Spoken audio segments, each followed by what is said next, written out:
Jadi sebenarnya sesungguhnya kalau kita bicara Mandalika bukan hanya sirkuit, tapi pemandangannya alamnya itu luar biasa. Tapi jangan khawatir, Mandalika sudah sangat berbeda saat ini, sudah lebih cantik dan menjadi salah satu tujuan para investor masuk ke Mandalika karena itu, karena aspek pariwisata dan sport tourism.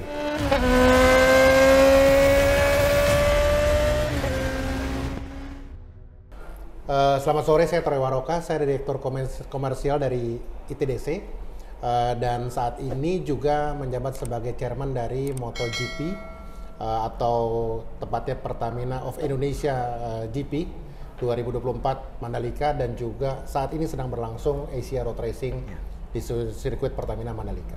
Tentu sibuk sekali nih Pak. Iya, harusnya Pak. Tugas negara. Tugas negara. Untuk merah putih harus begitu Pak. Harus begitu ya. Pak, ini saya langsung pertanyaan, bagaimana kesibukan Pak Troy menyambut MotoGP 2024 di Indonesia, di Mandalika? Kesibukannya seperti apa Pak? Kan gini Pak, waktu saya ditugaskan menjadi direksi di ITDC, kesibukan itu sudah terjadi sejak kita baru masuk. Jadi memang karena kita memiliki 3 kawasan pariwisata, itu ada di Nusa Dua Bali, Mandalika NTB, Lombok, dan juga ada di Glomori dan Glomori Labuan Bajo. Menjadi kegiatannya sangat padat memang, karena sebelumnya saya bekerja sebagai direktur operasi. Jadi begitu masuk di ITDC, saya menjabat sebagai direktur operasi ITDC, di mana kawasan atau SBU itu di bawah saya. Jadi saya mengomandoi 3 kawasan untuk terus bergerak dengan segala aktivitasnya dan juga aktivasinya. Karena salah satu yang kami galakan adalah melakukan aktivasi. Karena kenapa? Karena aktivasi itu kan mengangkat brand image dari masing-masing kawasan kami. Pak. Sehingga makanya cukup sering aktivasi itu dilakukan. Khususnya di Mandalika, kita punya satu-satunya sirkuit yang terbaik di Indonesia. Pak. Dan isunya juga terbaik di Asia. Nah, yang salah satu yang terbaik di Asia. Oleh karena itu, kegiatan di sirkuit dari 365 hari, alhamdulillah sudah 200 lebih sudah terisi. Karena gini, sirkuit ini kan mengangkat bukan hanya ITDC, tapi mengangkat NTB. Artinya apa? Ada dampak ekonomi di situ. Dampak sosial budaya, dampak sumber daya manusia, itu ada di situ. Sehingga kesibukannya, kalau kata orang, wah mentah sana mentah sini, ya menurut saya ya kita bekerja di industri pariwisata ya seperti itu. Harus seperti Tapi itu. yang paling penting kan apapun yang diamanahkan selama kita enjoy, dan jangan pernah lupa untuk terus bersyukur. Insya Allah ya baik-baik aja. Sampai hari ini saya alhamdulillah Allah kasih saya kesehatan yang baik gitu kan. Terus ya kadang-kadang kalau lagi bengong mikir juga nih, gila juga ya gitu. Kayak gini ya gitu. Ya karena kita kan melihatnya Pak Troy ke sana kemari, ada di Bali, ada di Jakarta, ada di sini gitu. Sepertinya mondar-mandir banget gitu Pak. Nah, lalu yang secara spesifik persiapan Mandalika Pak untuk MotoGP ini sendiri Pak, khususnya akomodasi Pak. Ya, kita kan melihat barangkali jumlah hotel yang ada di Mandalika dan sekitarnya itu apakah sebenarnya sudah cukup atau mulai berkembang banyak Pak sekarang ini Pak? Jadi gini, sekarang kan memang kalau kita bicara hotel, sesungguhnya untuk sebuah kawasan seperti ini memang berproses. Tapi kan memang yang harus diperhatikan bahwa ini sempat terjadi delay perkembangan Mandalika karena faktor COVID. Oh, yang kemarin COVID Betul. 2 tahun itu dong Pak berarti COVID itu kan yang paling terdampak adalah industri pariwisata. Betul. Sehingga akhirnya perkembangan investor untuk masuk ke Mandalika itu tersendat. Stop itu langsung semua berhenti. Dan saya rasa bukan hanya Mandalika, tapi semua termasuk Nusa Dua gitu kan. Nah, pariwisata itu salah satu industri yang terdampak langsung oleh dampak COVID. Nah, di Mandalika itu saat itu sebelum COVID, pergerakan investasi termasuk baik. Begitu COVID masuk, itu semua luluh lantak. Penerbangan juga nggak ada Pak yang masuk. Semua Pak, semua. Nah kan selain masalah ketersediaan pesawat, transportasi udara, konektivitas dan segala macamnya, juga ada faktor akomodasi. Setelah kami masuk di tahun 2022 itu baru mulai bergerak. Baru mulai bergerak. Dan itu nggak bergerak cepat juga, karena kan itu masih dalam dalam proses recovery kan. Ya, ya. Jadi memang prosesnya terjadi adalah di situ pergerakan akomodasi itu mulai dari pembangunan hotel, pembangunan villa. Sekarang kalau Bapak lihat di wilayah Kuta Mandalika, Ya. itu sudah banyak villa-villa yang cukup bagus, Pak. Betul, Pak. Betul. Bagus dengan desain yang menarik, yang unik. Ada yang khas seperti gaya Meksiko, ada yang khas seperti gaya Sahara dan segala macam. Italia, Jadi ya. bentuknya lucu-lucu gitu kan. Nah, artinya apa? Bahwa ada penambahan akomodasi baru. Hotel juga ada. Insya Allah di bulan Agustus ini kita akan melakukan pembangunan dari salah satu hotel lokal chain untuk dibangun di Kuta Mandalika.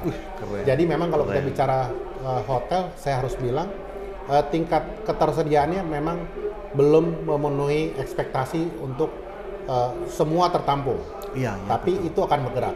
Saya yakin tahun depan 2025 permasalahan akomodasi akan semakin terpecahkan. Terpecahkan. Karena sudah ada pergerakannya, Pak. Ya, Sudah ya, ada pergerakannya. Kalau sekarang kan ada hotel bintang 5, ada Ya. hotel bintang 3, tapi yang Homestay.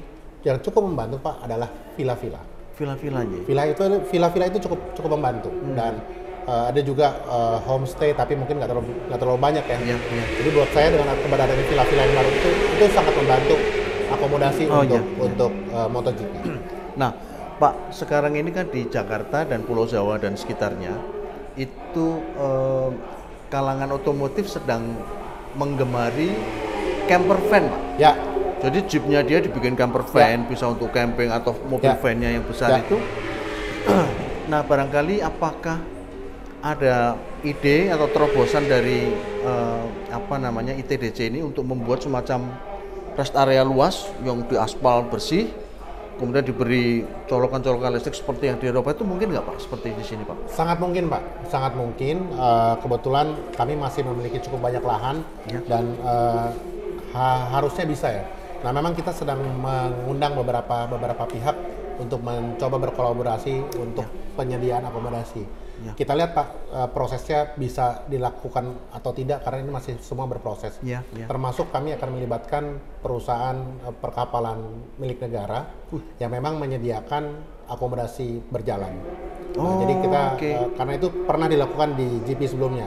Nah, kita lagi coba apakah itu juga bisa dilakukan kembali, tentunya di pelabuhan yang terdekat dari Mandalika untuk mereka bisa stay dan mereka bisa menampung penonton untuk menginap di situ. Jadi pakai kapal merapat, Stay menginap dia. di situ, Ya. baru nanti nonton. Oh, oke. Ya, Dan ya. itu milik negara ya, milik badan usaha milik negara. Jadi tinggal Keren. harusnya kan dengan kolaborasi BUMN ini bisa saling bantu lah. Tapi memang ini semua proses, Pak. Perlu presentasi negosiasi macam-macam itu, Pak, tentunya kan. Sebenarnya gini, saya selalu bilang ke teman-teman, kalau kita bicara MotoGP itu bukan kerjanya ITDC, tapi itu adalah kerjanya Indonesia. Oke. Karena apa? Ini dia membawa branding Indonesia ke pentas dunia. Iya, iya. Waktu MotoGP dilakukan di Mandalika, yang notabene ini bukan di Pulau Jawa, itu semua pandangan mata menuju ke Mandalika. Iya, betul. Khususnya melalui channel TV, online dan segala macamnya. Jadi seharusnya itu harus menjadi dukungan semua pihak, baik yang langsung ataupun tidak langsung untuk mendukung MotoGP ini. Ya. Jadi buat saya sebenarnya kemungkinan baru itu selalu ada. Ya. Tinggal bagaimana dengan waktu yang singkat ini kita bisa saling berkoordinasi dan bisa saling memberitahu untuk bisa sama-sama berkolaborasi. Itu sih, Pak. Ya. Karena kuncinya kalau berdiri sendiri, jujur harus saya bilang Repot, tidak pasti. mudah, Pak. Tidak mudah. Karena repot, hosting fee-nya aja sudah besar sekali. Hosting fee-nya setiap tahun naik, Pak, bukan Iya, turun. betul. Aduh. Rencana udah 3 tahun ini nanti yang sudah fix berapa tahun, Pak, rencananya? Kan kalau secara kontrak di awal itu adalah 10 series. Oke. Ya. Jadi masih ada 8 atau 7 kali lagi. Oke, luar biasa. Pak, sekarang kalau misalnya untuk gelaran MotoGP itu sudah sangat meriah di teman-teman yang memang menyukai sport dunia. Gitu. Tapi untuk menarik kalangan yang non otomotif untuk ikut bergembira merasakan kehebohannya itu, apakah biasanya dulu kan pakai panggung besar, ada musik-musik nyanyi, grup band besar, itu sekarang nanti ada lagi, Pak? Ada, Pak. Ada ya? Ada. Itu lebih kepada side event. Ya. kontennya apa sedang kita godok dan pada saat nanti kita akan umumkan ke publik. Ada Pak, saya pastikan ada. Mantap. Karena kan ini bagaimana MotoGP ini ditonton bukan hanya penggemar motorsport, tapi juga non motorsport.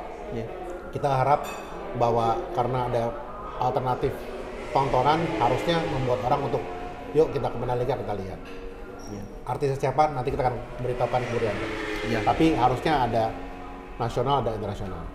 Nah lalu Pak, kalau misalnya Pak Troy tadi bercerita bahwa mengelola sekian banyak lahan gitu ya untuk tourism. Mandalika Circuit ini kan hanya satu spot di dalam satu payung kegiatan itu Pak. Itu yang paling dekat untuk mendukung di sini apalagi Pak? Kira-kira. Jadi gini Pak, sebenarnya kalau kita bicara Mandalika memang yang menjadi ikonnya saat ini adalah sirkuit. Tapi jangan pernah lupa Pak, kenapa sirkuit ini mendapatkan atensi dari para pembalap? Karena alamnya yang luar biasa. Kita bisa lihat ada bukitnya, ada pantainya, ada pegunungannya, terus juga ada fasilitas kuliner yang cukup beragam. Itu menjadi salah satu daya tarik. Jadi sebenarnya sesungguhnya kalau kita bicara Mandalika bukan hanya sirkuit, tapi pemandangannya alam itu luar biasa. Nah, satu lagi yang paling menarik adalah cukup banyak lahan yang masih tersedia untuk masuk ke investor. Oleh karena itu kami dari ITDC bekerja sama dengan MGPA, kita selalu memberikan informasi mengenai lahan-lahan yang tersedia. Sejauh ini cukup banyak peminat, tinggal hanya masalah bergerak ataupun masalah proses persetujuan. Karena kan gini, Mandalika ini ditetapkan oleh Pak Menteri BUMN, Pak Erick Thohir, sebagai kawasan ekonomi khusus sport entertainment. Dan kemarin, 1 minggu yang lalu tepatnya, kita mendapatkan penghargaan dari pemerintah sebagai KEK Jasa Terbaik. KEK Jasa Terbaik yang diberikan oleh Pak Erlangga Hartarto kepada Dirut dari ITDC Ari Respati. Luar biasa. Gitu, Pak. Jadi sesungguhnya kalau mustika pemikatnya adalah sirkuit, selebihnya adalah pendukungnya. Apa itu? Alam, akomodasi, terus kuliner yang cukup beragam. Atraksi budaya ya. Atraksi budaya. Saya rasa kalau kita lihat pembukaan Asia Road Racing, kita lihat pembukaan MotoGP di Mandalika, pasti ada gelaran kebudayaan nasionalnya. Nah itu yang harus kita tonjolkan. Bahkan sekarang bukan hanya dari NTB Pak, dari daerah lain pun ingin ikut berkontribusi memberikan gelaran budaya. Cuma kan masalahnya MotoGP ini sangat strict dengan waktu. Ya, betul, Opening ceremony hanya 7 menit Pak, all in, termasuk Indonesia Raya. Jadi itu yang buat kami jadi PR. Tapi harus ngikutin Pak, harus close dengan 7 menit itu, nggak bisa lebih, nggak bisa kurang. Jadi benar-benar klik dengan waktu itu. Strict banget ya waktunya. Strict banget. Terakhir Pak Troy. Ya. Kira-kira Pak Troy silakan berpesan kepada penonton kita bagaimana untuk menikmati balapan di sini. Ada pesan-pesan khusus Pak? Buat para penggemar motorsport dan juga otomotif dimanapun teman-teman berada, datang untuk nonton gelaran Pertamina GP of Indonesia, dan paling mudah klik tiketnya di www.mandalikagp.com atau di loket.com, Traveloka, dan juga online tiketing yang tersedia di cukup banyak channelnya. Jadi silakan cari informasinya, beli tiketnya, dan yang paling penting insya Allah secara transportasi akan didukung oleh pesawat dari BUMN. Dalam hal ini ada Garuda dan juga Citylink. Jadi harusnya ini menjadi lebih mudah atau berangkat dari tempat terdekat dari Bali. Jadi sesungguhnya kami sudah audiensi dengan para stakeholder, semua mendukung, termasuk konektivitas Garuda dan Citylink. Nah, yang lain caranya adalah juga kita berangkat dari Bali. Dari Bali bisa dengan transportasi udara ataupun transportasi laut. Ya betul, ferry. Jadi itu Pak ya. Ferry dan segala macamnya. Jadi sebenarnya tidak sulit gitu loh. Nah yang kedua memang akomodasi harus segera dikejar supaya bisa dapat akomodasi yang paling baik. Tapi jangan khawatir, Mandalika sudah sangat berbeda saat ini, sudah lebih cantik, dan menjadi salah satu tujuan para investor masuk ke Mandalika karena itu, karena aspek pariwisata dan sport tourism. Jadi cari tiketnya, menonton MotoGP-nya karena itu adalah 1 tahun 1 kali diselenggarakan di Indonesia. Butuh doa dari semua masyarakat Indonesia, kita doakan sama-sama supaya event ini lancar karena ini adalah eventnya Indonesia, bukan eventnya ITDC, tapi ini adalah eventnya Indonesia, membawa nama baik bangsa, dan yang paling penting ini kan salah satu penggerak sektor ekonomi pariwisata dari sisi sport, olahraga. Jadi ya satu-satunya sirkuit di Indonesia yang representatif, yang megah banget nih Pak. adanya di Mandalika, adanya di NTB. Jadi kan ya kalau saya bercandanya, kalau bisa mungkin olahraga, jenis olahraga lain seperti yang berhubungan dengan air, semua provinsi ada air gitu kan. Tapi kalau untuk motorsport harus punya sirkuit. Nah, sirkuit itu adanya di NTB. Dan kalau itu berlangsung di Indonesia, yang sangat membanggakan adalah itu efek ekonominya sangat berdampak. Besar banget tuh Pak. Serapan tenaga kerjanya bisa sampai 2.000 orang. Serapan ekonominya nggak usah ditanya, semua langsung naik. Iya betul Pak. Betul. Pariwisata, akomodasi, kuliner itu semua naik. Terus serapan sosial budaya. Ini menjadi etalase budaya Indonesia dalam hal ini NTB. Iya, betul. Karena seluruh channel TV station Wadah nyorot ini semua Pak. 150 stasiun TV. Banyak banget. Jadi dalam waktu 1 hari Indonesia langsung melejit hanya melalui MotoGP Mandalika. Dan harus diakui penggemar motor di Indonesia itu sangat banyak. Nomor 1 Pak ya. Sangat banyak. Gitu Pak. Pak, pokoknya sukses selalu Pak. Sama-sama. Teman-teman mendoakan gelaran MotoGP 2024 Indonesia sukses dan sehat selalu Pak. Sama-sama, minta doanya untuk Mandalika. Siap. Terima kasih, selamat sore. Terima kasih, selamat sore.